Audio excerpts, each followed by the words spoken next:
kryeministër Shqipran Xhema prej Kallzopikom, unë kam disa pyetje. Fillimisht kisha deshur me ditë tek emrat që i keni propozu dje për ministra dhe për zëvendës kryeministra mungon ai i numri 2 të qeverisë, kurti 2, Besnik Bislimi, pse nuk është ai aty edhe apo me qenë shef i shtabit në zgjedhjet e ardhshme të cilat po i presni.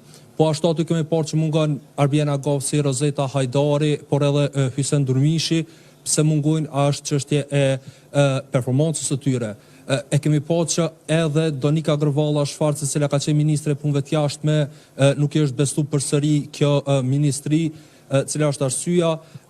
Dimal Boshën, kryetarin aktual të parlamentit, e kemi po si emër për ministër, cili ka qenë planifikimi juaj.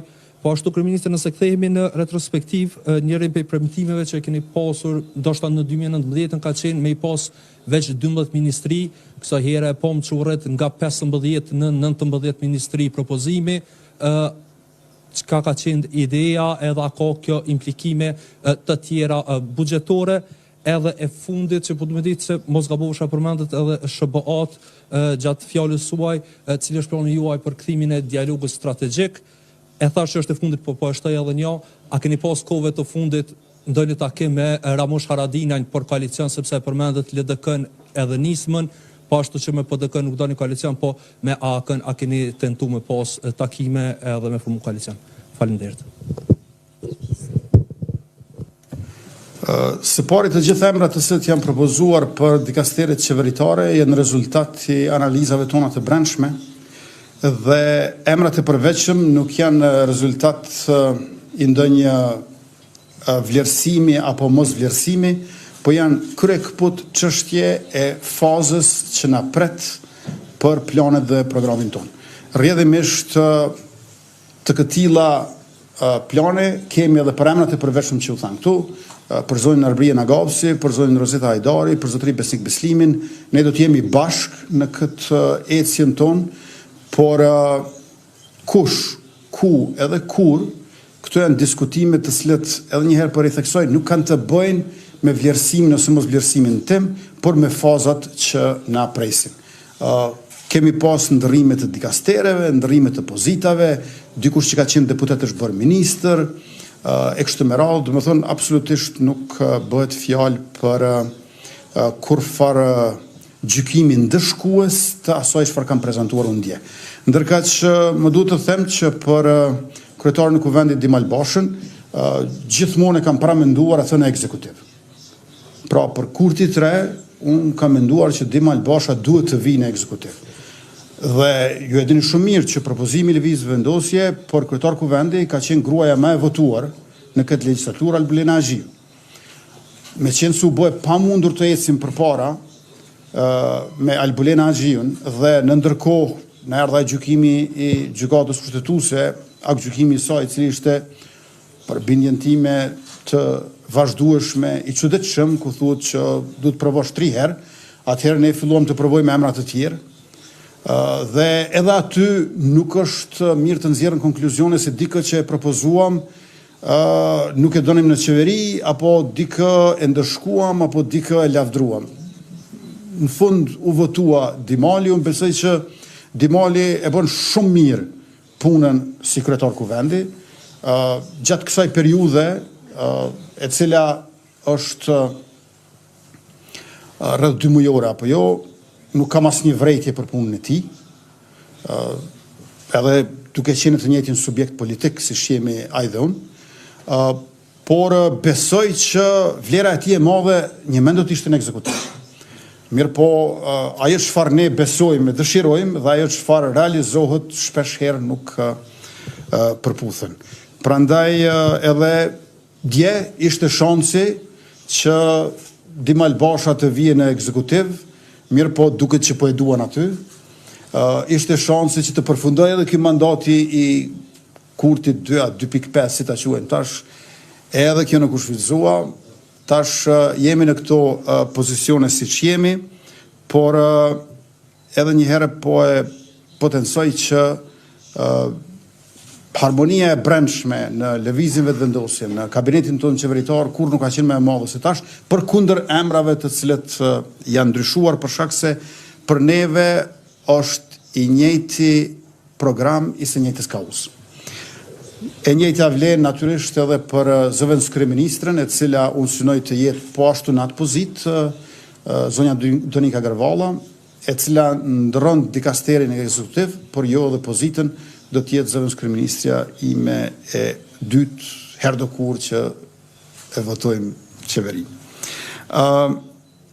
Ne kemi komunikim të vazhdueshëm me ambasadën e Shtetit të Bashkuara këtu dhe po diskutojmë se si mund t'i avancojmë raportet tona dhe unë besoj që kjo do të mund të arrihet, por mbase kontributi më i madh që mund ta bëjmë bashkërisht tash si shtet është pikërisht që sa më parë të mund të ecim me formimin e qeverisë dhe me normalizimin institucional të Kosovës. Kemi pas një 4 vjeçar fantastik sa i përket stabilitetit institucional. Në Kosovë jo vetëm do thosha që nga shpallja e pavarësisë, po që nga çlirimi nuk ka pas një kështu stabilitet institucional sikurse 2021-2025.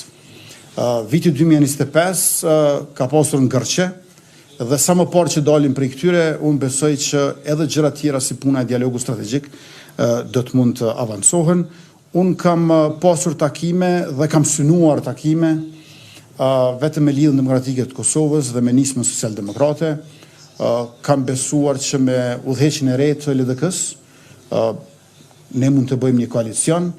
Kryetari i ri i LDK-s në vitin 2021 është uruar prej meje, kur e kam marrë detyrën e kam uruar, ai ka qenë ministri imi dhe unë kam besuar që mund të bashkëpunojmë. Në anën tjetër, partia që ka kryetar zotri Limajn është Nisma Social-Demokrate. Ajo doli nga grupi me AK-n dhe me këta të dy kam synuar. Nuk kam synuar takime me subjekte tjera, por tash në politik, përveç mos pajtimeve, janë edhe çudit. Unë nuk po e kuptoj saktësisht Lidhjen Demokratike të Kosovës, t'ju them sinqerisht. Nuk duan qeveri që udhëheqet nga lëvizja vetëvendosje dhe nga unë.